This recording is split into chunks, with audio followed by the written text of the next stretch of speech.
What's going on, Materos? How's it going? Dave Ma Tei from Circle of Drink. I just wanted to bring it back to how we did it years ago, where we just had a nice conversation about our beloved drink, Yerba Mate.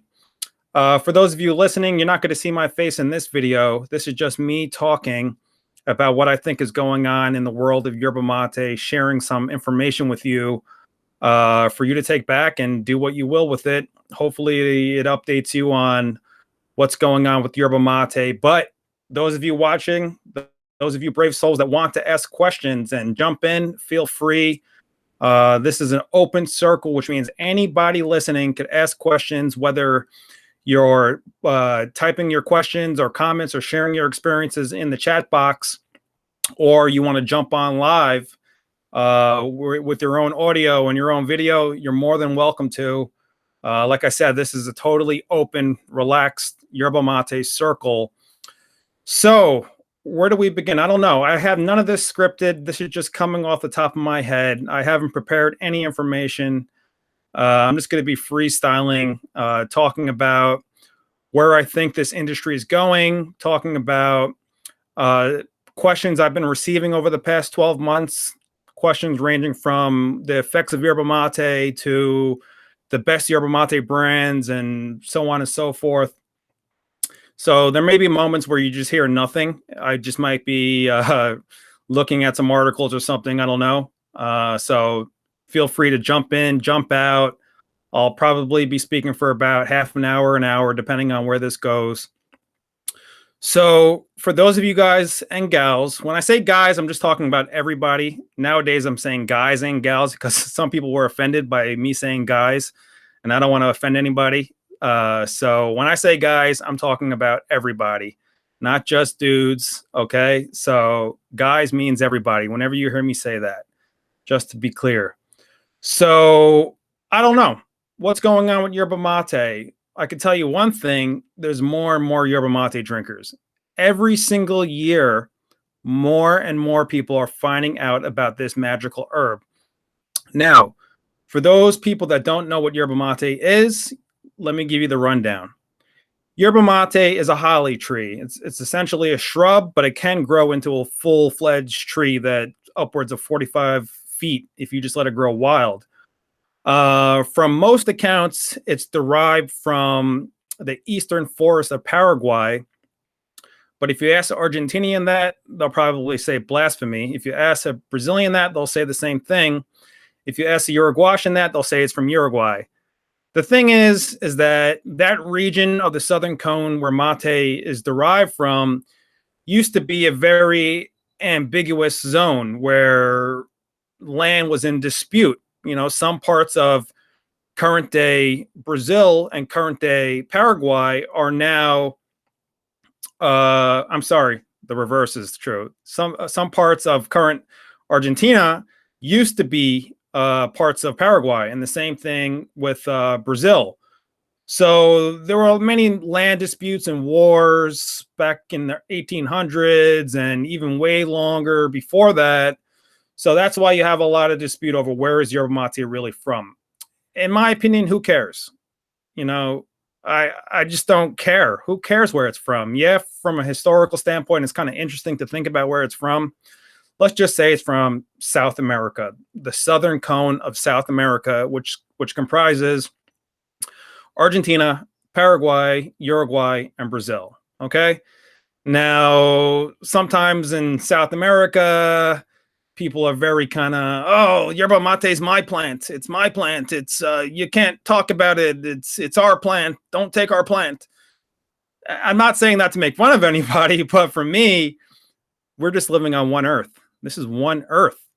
Okay. So nobody controls a plant. The earth produces plant naturally. It's for everybody on the planet Earth. It's not just for South Americans. So I'm saying that because every once in a while I get a heated South American saying, Dave, what are you doing? Leave my plant alone. And I can't even respond to that. I just laugh because it's just funny. It's funny that you would even think that way. But anyway, Yerba Mate is from South America. It's a holly plant. It's been consumed for nobody knows how long. but for at least several hundred years in written history, it's been consumed. The Guarani tribe of Paraná and the, I believe, Tulsi people of Brazil, these were the tribes that really protected the plant, grew the plant, literally prayed to the plant, literally prayed to the gods of Ma Tei that this plant would always be around, that this plant would always be on earth, because they knew back then how sacred this plant was. They knew how powerful it was. They knew that it was at the cornerstone of their civilization for energy, for community, for health. Yerba mate is one of those herbs that is quite unique because on one hand, it gives you a lot of health benefits. Okay. When you start to look into mate and the health benefits, you see that it's almost unbelievable. You know, there's been research on mate lowering blood pressure. There's been research on mate literally destroying cancer cells. Research on mate increasing bone density, normalizing glucose levels, and the list goes on and on and on. You can read that in my book if you want, Mateology. It's on Amazon.com. Just type in Mateology, Mateology, for those of you people interested in learning about the health benefits, going in depth with that. So on the other hand, and this is what really drew me to yerba mate more than the health benefits notwithstanding, yerba mate has some sort of ability. Nobody's ever been able to quantify it. Nobody will ever be able to quantify it, because how could you quantify a feeling? So yerba mate helps bring people together. I don't know how it does this, but when you're drinking yerba mate, whether you're drinking it alone or you're drinking with people, you're just more receptive. You're more open. You're more open-minded. You just want to talk to people. You want to converse. And if you're alone, you just go inward. You start reflecting more. You start seeing things differently. You start asking yourself different introspective questions. So that's what I really love yerba mate, because of the power, the indescribable power of how this herb really changes the chemistry of your mind, really changes the chemistry of your spirit, so to speak. It just makes you kind of happy. It makes you feel elated. It makes you more receptive just to the world in general, to other people, to other races, to other cultures, to other modes of thinking. So when I was first in Argentina back in 2009, for those of you who already heard my story, sorry, but literally the first day I was in Argentina, the first night I was there, I was invited to go join this mate circle. I didn't know what it was at the time. I just started calling it a mate circle, where it was just this group of people. We were at this residence I was living at, and they invited me over. They said, Dave, well, they didn't say Dave. They didn't know my name. They said, hey, you, man, come over here. I'm like, okay, what's going on? I didn't speak a lick of Spanish at the time. And these strangers invited me into their little circle and said, please drink some of this with us. Drink some of this mate. And I'm like, what's mate? And I just started drinking it. And that was it. That was my first real initiation into yerba mate. And I was just pretty much spellbound, because for the next 3 or 4 hours, these total strangers became my friends in one sip. You know, one sip of the mate bombisha, I was friends with these people. I just traveled 6,000 miles from New York to Argentina. And I'm like, wow, I can't believe this. The entire time I was just thinking to myself, this drink is just bringing us together. This drink is dissolving barriers. This drink is just making everything better. The trip was just amazing. You know, that first day, that led into 2 or 3 days drinking mate with more people. That led into weeks. That led into months. And that literally led into years. I ended up living in Argentina for years. And I have to say, it was the mate. The mate is what really, really kept me there. Yes, I ended up, you know, building a community and started to study mate there. But it was really the mate that kept me in Argentina for so long. So the state of yerba mate, some people may remember a couple years ago, I think 2015, I started doing these state of yerba mate addresses. And essentially that was just me talking about what I think is happening with the yerba mate industry.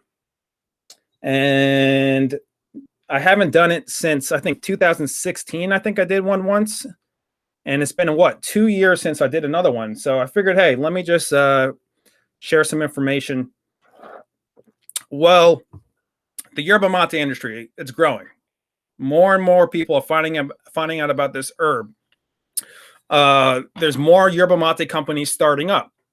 There's more people just like myself, what I did several years ago, who are, literally going to Argentina, going to Brazil, going to Uruguay, staying there for whether it be days, months, weeks, whatever it may be, and bringing back mate, sharing it with their friends and family, and starting businesses. I must have met a dozen entrepreneurs over the past year and a half who literally just did exactly what I did and started a yerba mate company. And that's amazing.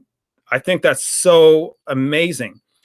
The more people getting involved with mate, not just drinking it, but literally bringing it into different territories, different regions, different parts of the world, and sharing it, whether it be starting a business or just sharing it with their friends and family, it doesn't matter. I think that's really, really cool. And I'm honored to be a small little part of this whole mate revolution. Back in 1999, 1998, 1997, that era, two companies in the United States, Ecoteas and Guayaquil, kudos to them. I love what they've done. They pretty much spearheaded the entire yerba mate movement in this, what I call the third wave movement. Those two companies were responsible for really, getting mate going again in the United States.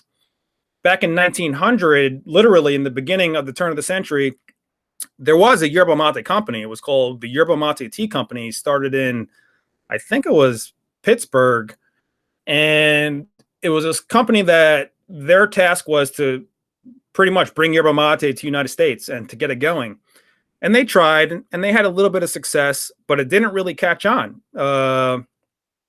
They were even talking about setting up yerba mate kiosks in hospitals. They believed that the herb was so powerful that it belonged in a hospital, that patients should be just drinking it and recuperating. But, decades passed, 19, 20, 30, 40, 50, but it didn't really catch on in the United States, didn't really catch on in Europe. I would have to say, Guayaquil and Ecoteas, they were the ones responsible for really getting it going in this third wave in the United States. So, they literally went around the country and spread yerba mate, educated people, formed large yerba mate companies, and, they really got it going in the United States. Then back in, 2009, 10, 11, that's when you start to see a lot of what I call boutique yerba mate companies starting. Smaller yerba mate companies such as Circle of Drink, Meta Mate in the United States, just different mate companies. Later on, mate drinks like Mate Bros and Brooklyn Mate came along later on with the beverages. So the industry is growing. Okay. And I'm starting to see a sort of split in the industry. We're starting to see what I would call legacy brands like Cruz de Malta, Tadagui, Playa Dito to some degree, brands that are already established, that have been established for decades already in South America. We're starting to see them more now in the United States and Europe. But in my opinion, and they're still kind of concentrated on what I would call the Hispanic market. So it's not like you're going to go to Whole Foods and see Cruz de Malta or see Tadagui, not yet at least, or Rosamonte. Those companies have tried to break into those markets, but haven't really done it yet. They're still focused on the Hispanic market, the people who were born in South America, then they came to Europe, and then they came to the United States, came to the Middle East, came to Africa, wherever it may be, and they're looking for that legacy brand that they grew up with. So there's a lot of that going on still. More and more importers are bringing in large containers of these legacy brands. The thing about these legacy brands, I have a sort of love-hate relationship with them. To tell you the truth, I don't think that they're the best mates. I think they're, those mates are designed for mass consumption. Those mates are designed just for anybody to grab a bag of mate. And that's great. We need that, and that's happening. But I'm not seeing a lot of really big innovation happening. There's not a lot of I would say, new yerba mate companies with new branding, with fresh new designs, with fresh approach on yerba mate. That's pretty slow. That's not really happening as fast as I would like it to happen. But for the first time ever, we're starting to see craft yerba mate brands in South America, albeit they're small companies, kind of one, two, three individuals at these companies. But it's a good indication that we're starting to see the kind of split off from these legacy brands that have a lot of power, that have a lot of control. These legacy brands literally control the market. Okay. In South America, there's a lot of consolidation taking place, and these big brands are just pumping out more of this. I want to call it homogenized mate, and they're just getting it out there as a commodity. They're not getting it out there as a craft product. Circle of Drink has always taken their approach of yerba mate being a craft product. Okay, but yerba mate being something luxurious, yerba mate being something on par with gourmet tea, gourmet coffee, gourmet whiskey, gourmet bourbon, gourmet cheese. That has always been my approach, because when I first started drinking yerba mate back in 2009, I just spent a couple years, even before I started circleofdrink.com, the company. I spent a few years just sampling mates. Literally, I took a notebook, and my job in Argentina for 3 years was just tasting yerba mate. That's all I did for 3 years. I was fortunate enough to have another business at the time where it doesn't matter what I was doing, basically making websites and things like that. So I had a lot of free time on my hands just to sit down for years and just sip yerba mate. And it occurred to me after a couple months of drinking yerba mate, I was like, how come nobody's talking about yerba mate on a craft level? How come nobody's talking about the nuances, the flavors, the bodies, the textures, the mouthfeels, all these luxurious aspects of mate? I couldn't find anybody in the world talking about it. And I was like, why? This product is amazing. It's so deep. It's so rich. It has so much character to it. I believe that it belonged on that top shelf level of other gourmet products. And that was sort of the genesis of me starting a blog. At the time, Circle of Drink was just a blog, and I was just blogging about yerba mate. My younger brother was helping me out. I linked up with other people, and I spent years just basically, while I was living in Argentina, literally going to my friends' parents' houses and their grandparents' houses, and just taking my notebook, taking my recorder, taking my video camera, and just studying, just learning, just absorbing information, and getting it out to you guys, getting it out to the world. And I probably still have tons of information I've never even released. One day I will release it. So that's pretty much a little bit of the rundown on yerba mate, the state of things, based upon my company and my own, metrics of yerba mate. I would have to say, when I first started the company back in 2014, 13, a lot of people were kind of mesmerized by the whole idea of drinking yerba mate out of the gourd, drinking yerba mate out of the bombisha. These are the typical ways that a South American will drink yerba mate: from a gourd, a hollowed out wooden branch, or sometimes it could be a squash plant, or sometimes it could be something modern like a stainless steel gourd or glass gourd. That was really big, and it still is.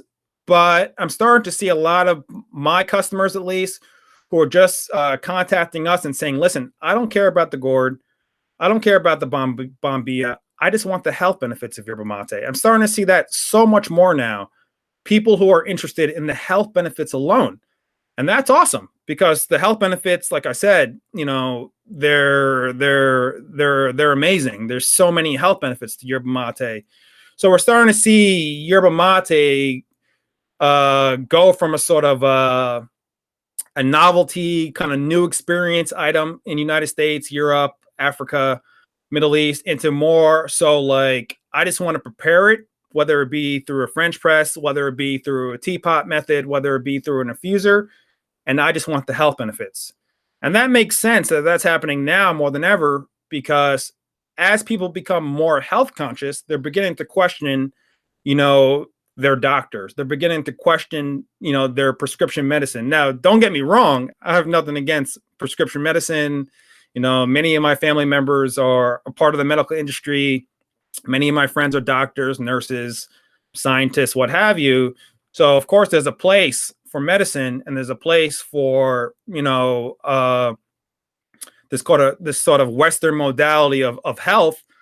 But we're starting to see now more people gravitate towards herbs, gravitate towards alternative means of taking care of their bodies, taking care of their minds. They're starting to have less faith and less trust in this, Western medical system that strives to alleviate the symptoms as opposed to, destroy the root problems.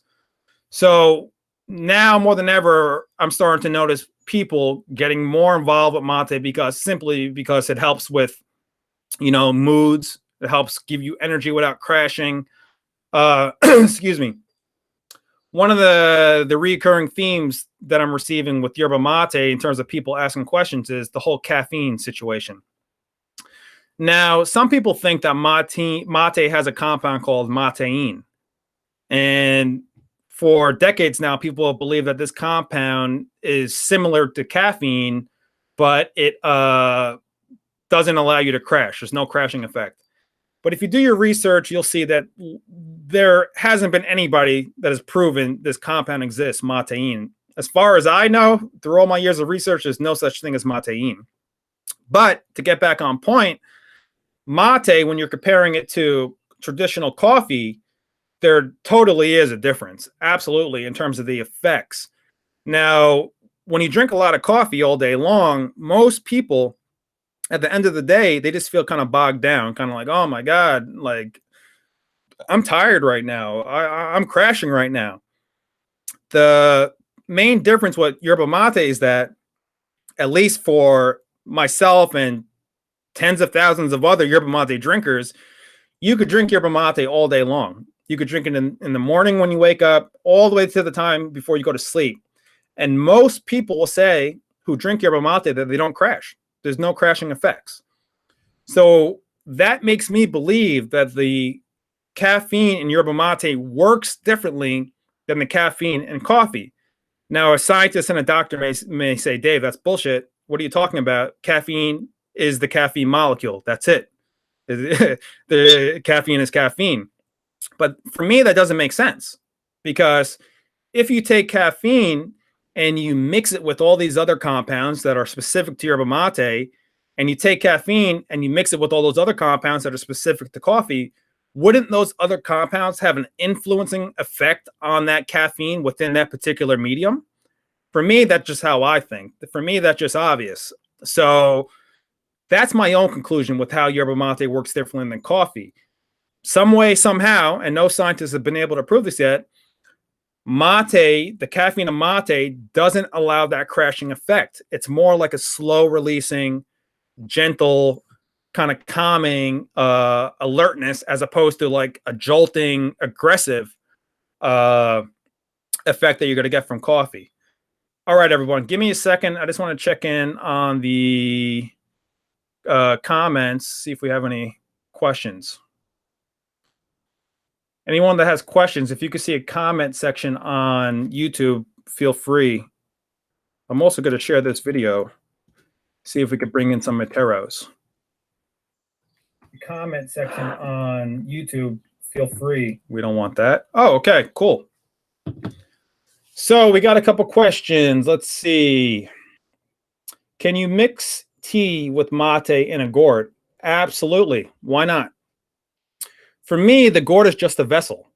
It's just a vessel that could hold any herb that you can mix with mate or drink without mate even.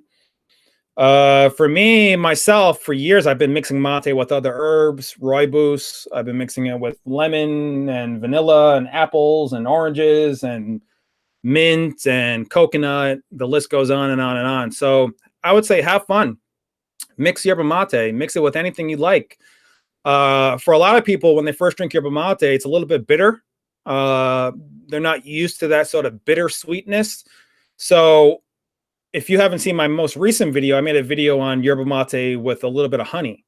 So if you mix it with honey, that totally kills the bitterness if you're not used to the bitterness. But I would say for the first time yerba mate drinkers, just drink it straight up.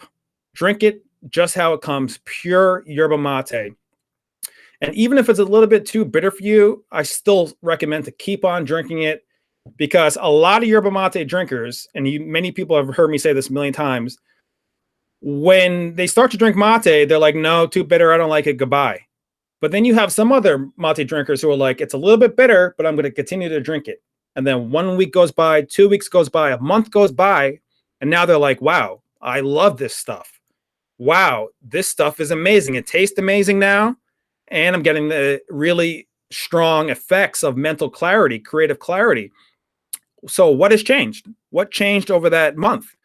I don't know. But my theory is that sometimes when you taste something and it may taste bitter, that's because for so many years we reprogrammed our taste buds. We reprogrammed our taste buds with Coca-Cola, with sucrose, white sugar, refined sugar, with all these artificial sweeteners, to the point where the only thing that tastes good now is something that's super sweet. But hundreds of years ago, there weren't things that were super sweet artificially. Hundreds of years ago, people were drinking and eating bitter things, and it was delicious to them. So I think that we kind of have to reprogram our taste buds to appreciate bitter things.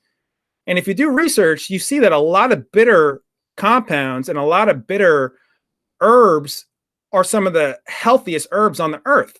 So I do believe that there is a correlation. I don't have any scientific facts right now to back that up. So that's kind of just anecdotal information I'm sharing. But if you do your own research, you'll see that a lot of herbs that are bitter are some of the most powerful herbs on the planet. What else? What else do we have here? Yerba mate extracts. Yeah, yerba mate extracts. I never really got into them, but I know a lot of companies are using them to make yerba mate drinks, yerba mate sodas. There's a lot of yerba mate soda companies starting up. One of them is in Brooklyn, New York. It's called Brooklyn Ma Tei. They have a really delicious mate. Look into them. There's one called White Label that kind of just popped up out of nowhere over the past year or so. I never tried their mate, but I hear it's pretty good. Mate Bros. Mate Bros is a new company. I kind of got into them a little bit over the past year. They sent me some samples. Really nice mate. I don't want to do a review on them or anything like that, but when I do compare the Mate Bros to Guayaquil's cans, I have to say right now, for me, I prefer the Guayaquil cans. The Mate Bros taste a little bit flat to me, but I haven't had it in many months. I got to retaste it and do a formal review, but I do appreciate those guys sending me some mate. Are there any athletes in the United States aware of yerba mate? I would have to say there probably are, but I'm not really into sports so much, so I couldn't say who specifically. Obviously, a lot of the Argentinian soccer players or football players are into it, like Messi, the best football player, soccer player in the world. He loves yerba mate. He drinks it all the time. If you go onto his Instagram page, you'll see him sipping mate on planes and sipping mate all over the world. So a lot of soccer players are into yerba mate. So keep the questions coming, people. Let me share this video. Relax. Prepare some yerba mate for yourself right now. This is a perfect time to drink some mate right now and listen to my rant. All right, let me copy this link. Let's see if we could pull in some Materos from the group. Let's go over to Facebook.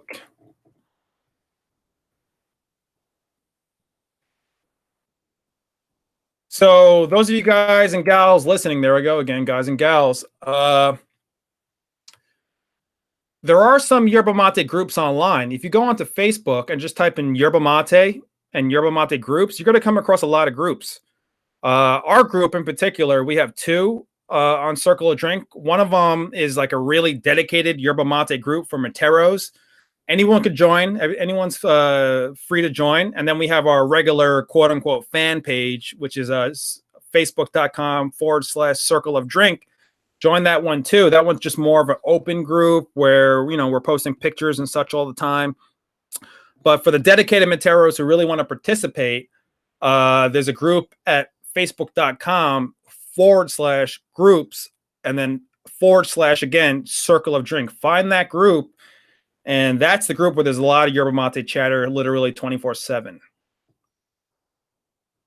So right now I'm sharing these links. Actually, this is a good idea. I'm going to talk about Matero. What's a Matero? In the next couple seconds, I'll talk about that. That's a good topic.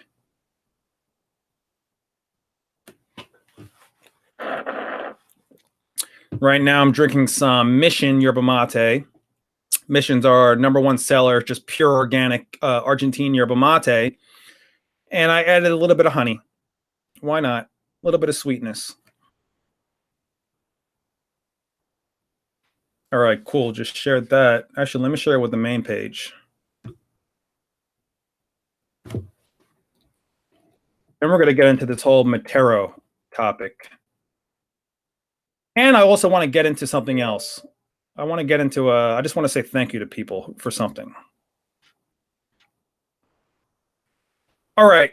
Well, at the risk of flattering people, this my goal here is not flattery, but I have to say, the Materos, the people drinking Yerba Mate that have reached out to Circle of Drink over the past year, literally over the past couple years, some of the smartest, most loving, kindest people I've ever met in my life. And even though I've only spoken to, most of these people either through the internet or on the phone, I have to say the common denominator with so many of Circle of Drink customers is just that they're just really nice people, really cool people, really interesting people. I've met so many awesome people who have called in and ordered our products and just wrote notes to us. Actors literally have called in, actresses, people who are started their own companies, people who are scientists, people who are doctors, people who are students, people who are construction workers, people who are nurses, just really cool, eclectic group of people have found Circle of Drink over these years, consumed our products, or whether they have just learned about Yerba Mate through Circle of Drink. Because again, we started off with just education, hardcore education on Yerba Mate. I have to say from the bottom of my heart, I just want to thank you all so much, because without you, there would be no Circle of Drink. Without the feedback, the participation, without all the ideas you've been sharing with us, without all the love that you've been giving back, I just want to say thank you so much. Thank you so much. When I first started Circle of Drink, like I said, I had no idea I was going to start a company. In fact, when it came around that time of starting the company, I was very hesitant because I didn't want to tarnish my relationship with Yerba Mate. I didn't want to bring money into the picture. I didn't want to bring commerce into the picture when it came to Yerba Mate. Sometimes I look back at it and I'm just like, oh my God, those were simpler times. Those times when all I did was just drink mate and appreciate Yerba Mate. And then I kind of confused things and confounded things by starting the company. But hey, I don't regret it, because starting the company has helped me to expand Yerba Mate throughout the world. 30% of our customers are not even in the United States of America. 30% of our customers are from other countries. So what does that tell you? Mate is a global affair. Mate is a global thing. But sometimes I'm just like, I got to bring it back to the basics. I have to bring it back to the center, to the core simplicity of what Yerba Mate really is. And this is a perfect segue into a Matero. What is a Matero? Well, a Matero for me, and everyone has their own idea of what a Matero is. A Matero for me is someone who has a deep relationship with Yerba Mate beyond just the plant, beyond the physical plant, beyond the physical act of just drinking this herb. Mate, like I said, is more like a way of life for me. Mate for me is a philosophy almost. That's why I wrote the book Mateology, because Mateology to me is like the philosophy of Yerba Mate. How does Yerba Mate affect your relationships with yourself and with other people? How does Yerba Mate bring people closer together? How does Yerba Mate dissolve barriers? How does Yerba Mate expand the mind? These are philosophical questions. These questions go beyond the physical plants. These questions go beyond just sipping on an herb out of a straw in a cup. So the Matero is one who appreciates mate as a lifestyle, who in many instances is a person who is open to everybody else, is a person who isn't really, trying to divide, isn't really trying to conquer, isn't really trying to, uh, you know, dominate people, subjugate people, hurt people. Most people who drink yerba mate, and again, I don't know how this works, but from my experience with it, are just really open, relaxed, creative people who want to do good, who want to do positive things. So in my mind, that's what a Matero is. A Matero is someone who has this deep relationship with yerba mate and is trying to do good, is trying to bring about unity. Now more than ever, we need something like that. We need a common bond that brings people together. I mean, look at the news. I don't even watch the news anymore. I haven't watched the news in almost 10 years, apart from little, a couple seconds here and there, because it's all negative. Why would you program your mind with all this negativity? It's just everything is negative. Why can't you just turn on the news and see something positive? Nowadays, it's like we're addicted to hate. We're addicted to, subjugating women. We're addicted to racism. We're addicted to violence. These things, all they do is darken the mind. They don't open the mind. They don't expand the mind. They close the mind, they hurt the mind, and they feed the mind poison, in my opinion. So for me, mate has been almost a savior for the world. It's been something that helps people, look at the brighter picture, look beyond the horizon, and hope for a better world. This is the Matero. This is what mateology is all about. So what else do we have here? Our athletes. No, we already answered that. Try to make your own dry fruit peel and lemon and orange. It's great for cold mate. Cold mate. Okay, this is a cool topic. Well, in Paraguay, they drink cold yerba mate. It's called tereré, T-E-R-E-R-E, but it's pronounced tereré. Some people just call it T-Ray in our little circle of drink group. A lot of the Materos there just say, hey, I'm drinking T-Ray. Now, in the summer months, I notice a lot of people stop drinking yerba mate. Why? You shouldn't stop drinking yerba mate in the summer. Just because it's hot outside, you don't have to stop drinking it. What you could do is, instead of adding the hot water, which is water that's brought to about 170 degrees Fahrenheit, 165 degrees Fahrenheit, all you have to do is get a jug of water, throw in some ice, throw in some orange peel, throw in some lemon and mint, and add that to your gourd. That now becomes your summer version of yerba mate. Sometimes I call it mate frio, which means cold mate in Spanish. Some people call it tereré. Some people just call it cold brewing yerba mate. So you could do that. Just add cold water to your gourd and you have cold yerba mate. Or you could do a cold brew. A cold brew is when you just get a pitcher of cold water, you add your yerba mate to it, and then you throw that in the fridge overnight. Then the next day you wake up and you strain all that mate into another pitcher or into a bowl temporarily, and then pour it back into the pitcher, and now you have perfectly filtered cold yerba mate. Now, cold yerba mate, it's not as robust as hot yerba mate, but it's really delicious and refreshing. You drink it cold, it's really nice. Another way to do it is first you brew the yerba mate hot. So what I like to do is just grab a big cauldron or, a big pasta pot, throw that on your stove, heat up your water, throw in the yerba mate. Now, after the water has been brought to a boil, you kill the water, okay? And then you just let the mate steep for about 10 to 12 minutes. If you want it to be really strong, you can let it steep for half an hour. Then you strain that into a glass container, glass jug, plastic jug, whatever it may be. And then you put that in your fridge, and that's your cold mate now. But the good thing about that is that the mate is cold, but you brewed it hot, so you're able to extract the maximum amount of nutrients. So that's another way to do it. What else do we have here? Oh, Garen, what's up, man? That's my brother from Hawaii. He's sipping on some Rosamante Especial. What's going on, brother? Zane, what's going on? Derek, how you doing? Derek is saying the longer I drink mate, the more I find it unnecessary to flip and shake the gourd. Any thoughts? Yeah, I have some thoughts on that. When I first got into mate, I was really, really, really into the whole techniques. You know, everything that the Argentinians, Uruguayans, Brazilians, and Paraguayans taught me. The techniques, the formal, traditional, nitty-gritty ways of making mate in the gourd, where you reposition the bombisha, where no one's allowed to touch the bombisha, where you had to do all these sorts of repositioning, where you take the bombisha, put it to the other side. Those things are cool, and I still do them from time to time. But I agree, the longer I drink mate, the less I care about all those little techniques. Because at the end of the day, if you're drinking mate out of the gourd, the essential idea is just to add the hot water and drink the yerba mate. It doesn't need to be more complex than that. So an easy way to do it is literally just pour the mate into the gourd halfway full or 3/4 maximum.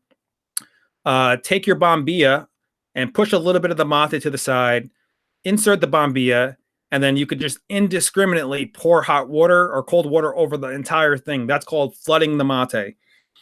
And then you just drink it from there. That's it. And then you just keep on drinking it until there's no taste whatsoever. Once you do that, then you just dump out the mate, add more fresh mate, then you repeat. So that's just the simple way to do it. You don't need to consume yourself with all the techniques. Yeah, don't get me wrong. You know, for the mate connoisseurs out there that really want to get into the techniques, nothing wrong with that. That's great. That's cool and it's fun. It's something, it's almost like a little hobby. So the reason I say all that is because a lot of times I get emails from people saying, "Oh, Dave, I don't know exactly how to do it. Am I doing it wrong? I'm worried that I'm not doing it right." My advice to you is don't worry so much about the techniques. Right now, just start drinking yerba mate and let the mate work on you and feel great doing that. You hear that sound? That's the sound of being polite. It's polite to slurp the mate to the very end. In Argentina, and that's one technique I still hold with me to this day, when you're drinking yerba mate with a group of people, this is called the yerba mate circle. And the person preparing the mate is called the cebador in Spanish, which means server. Now, the role of the cebador is a role of honor.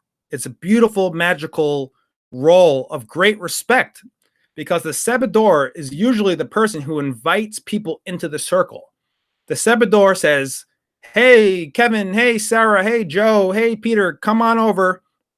I'm going to prepare you yerba mate.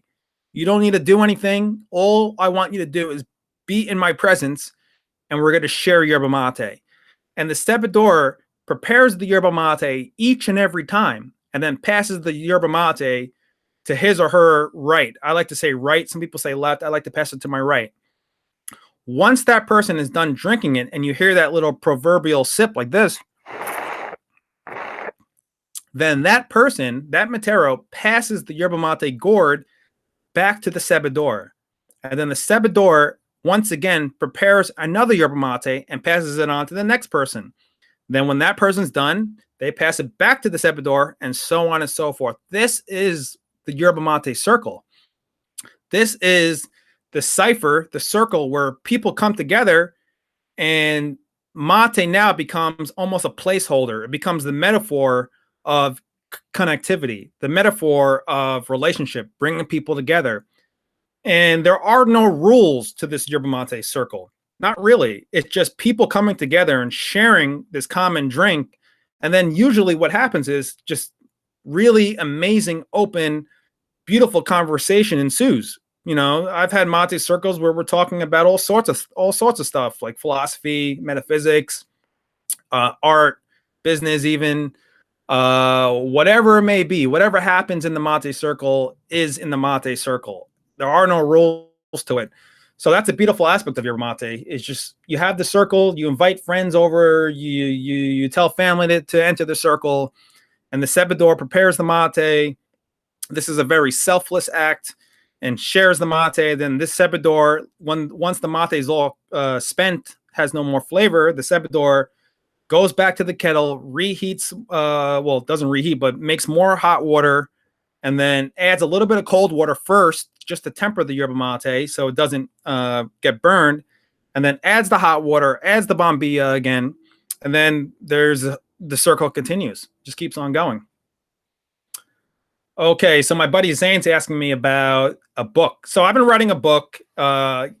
I already wrote the Mateology book back in 2013. And as far as I know, that was the first book written on mate by a North American. And that was great. That really helped expand yerba mate, I believe. It helped to, expand the circle, so to speak. But I've been working on another book for years, for the past 2.5 years. I've just been very slow with it. And this next book goes into uh, a lot of the new studies on yerba mate, the health benefits, but it focuses a lot on other brands of yerba mate, where I really went deep into about 50 or 60 other brands, and I re-reviewed other mate. So it's almost like a mate guide, I would say, this next book, where you could just flip through it and say, okay, hey, I'm interested in Cruz de Malta, or I'm interested in Guayaquil or Ecoteas, whatever it may be. And there'll be like a whole profile on these different companies, how the mate was grown, where it was grown, flavor profiles, the cycle length. The cycle is how long does the yerba mate last, so on and so forth. I've also been working on a documentary. I was in Argentina 2 years ago. That's when I begun filming. One of my good friends, Milton Krause, he's the founder of Krause Organic Yerba Mate. I was lucky enough to have him as a guide, and we went through Misiones, northern Argentina. We spent about a week together in northern Argentina, and we literally went everywhere. We went to so many different factories. There's some factories that are just dedicated to smoking yerba mate. There's other factories that are just dedicated to packaging yerba mate. There's other factories that are just dedicated to transporting yerba mate. So I went ahead and I was lucky enough to gain access to these companies through the help of Milton, and I filmed everything. I had another friend in Argentina. She's Paraguayan, and I was lucky enough to go meet her grandparents, and we did a whole segment on cold yerba mate, Paraguayan yerba mate. And yeah, I just went all over the place and filmed a lot of people. I went to on a weekly occurrence, I went to a thing called, not a thing, an event, so to speak, called the San Telmo Market. This is the most famous yerba mate market in Buenos Aires. And every Sunday morning, I would just wake up and go to this market. And for those of you listening that know about San Telmo, you know that there's dozens of yerba mate vendors there. And a lot of these vendors have unique, special experience into the yerba mate world. So a lot of these vendors allow me to interview them, to photograph them, to video them, to capture audio from them. And these are all things that I'm kind of culling together now and turning that into a documentary. So that should be pretty cool. So what else could I say, people? I just wanted to give you a little information on, how I think things are unfolding with this yerba mate industry. Just to recap, mate is growing, mate is expanding, exports are high. I don't want to get political or anything, but over the past year in Argentina with the new president, in my opinion, this president, in terms of exporting yerba mate and business, he's helped to expand exportation and trade of yerba mate, and he's removed a lot of barriers that used to prohibit mate from being exported freely. Many of those barriers are now dissolved due to this new leadership in Argentina. So that's a good thing in terms of expanding yerba mate. I've kind of linked up with this group called the Yerba Mate Institute of Argentina, and I've been in touch with them. I've been going to their consulate, every couple months and talking to them about ideas. And they've been educating me on global trade, yerba mate. They've been assisting me with different things. So all the information I'm getting from them, they're really trying to expand yerba mate in the United States. And their whole thing right now is that they're trying to get mate above and beyond the whole traditional way of drinking yerba mate.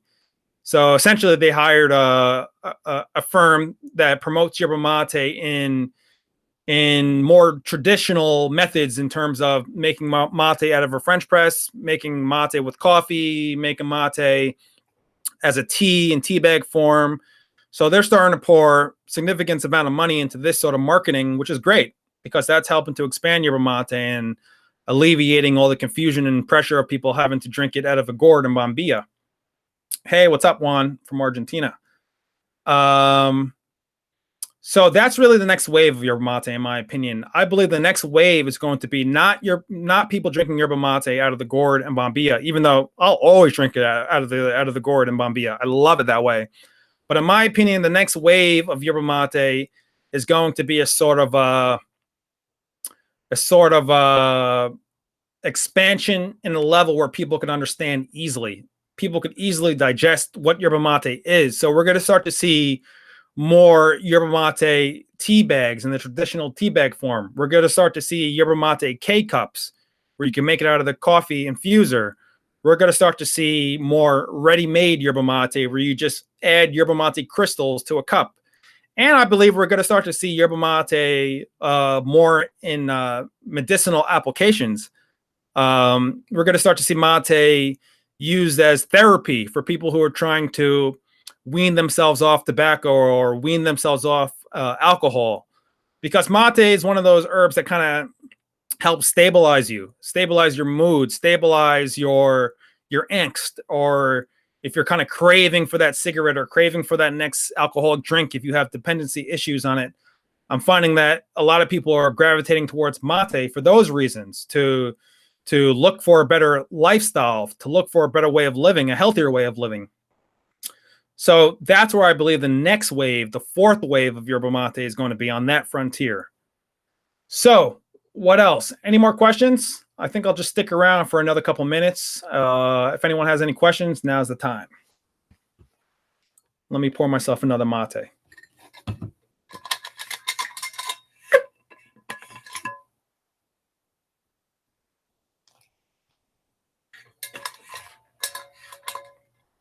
Right now, I'm just sipping out of a gourd,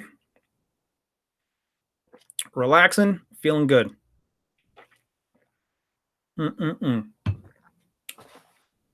All right, Materos of the world, this has been fun. It was good to get back to my roots. Draft yerba mate bars, perhaps. Yeah, why not? That'd be kind of cool. A yerba mate bar. How come nobody's ever created a nationwide yerba mate cafe? No one has ever done this. Yes, there are a couple of yerba mate cafes on the coast, on the West Coast and the East Coast, but no one has ever created a chain of yerba mate cafes. I think that would be cool. If anybody has the means and ability to do that, please do that. I would love to go visit your yerba mate cafe. That'd be amazing.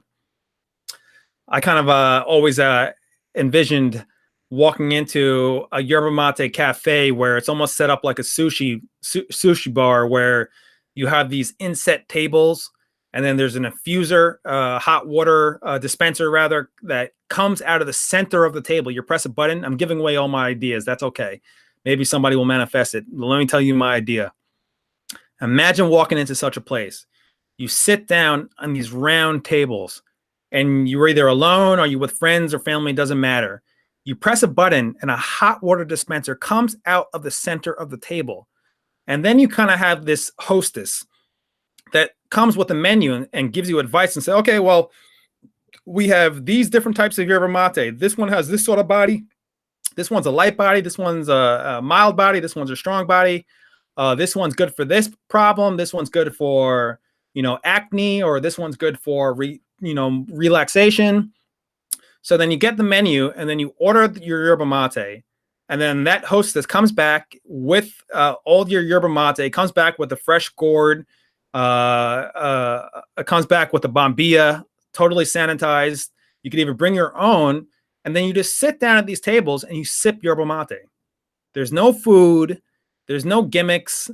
There's nothing else except yerba mate. Imagine that. That would be amazing. Somebody should really do that. That would be amazing. I hope someone does that one day. I would love to visit such a place. So I don't want to take up everyone's time. It's good that this video is recorded, so everyone out there in the world who's not present could watch this video. Definitely feel free to comment on this video, and I'll definitely try to get back to you through the comment system on these videos, whether it's through Facebook or YouTube. And I think that's it, folks. I think that's it. So let me end this. Thank you so much, all of these viewers. We had a couple viewers, something like 10, 20 viewers in and out of this circle. That's amazing. Definitely share this video. Copy the link and share it on your Facebook page, share it on your Twitter account, share it on Instagram, share it with as many people as you can. Anyone that you think that would benefit from yerba mate, please share this video. This video will give them a rundown, not only on the benefits of yerba mate, the health benefits, the spiritual benefits, the metaphysical benefits, but the benefits of the philosophy, the lifestyle, the Matero. I love yerba mate. I love you guys. Thank you so much for all your support. Many blessings. Have a great afternoon. Have a great night. Have a great morning. Peace. Salud.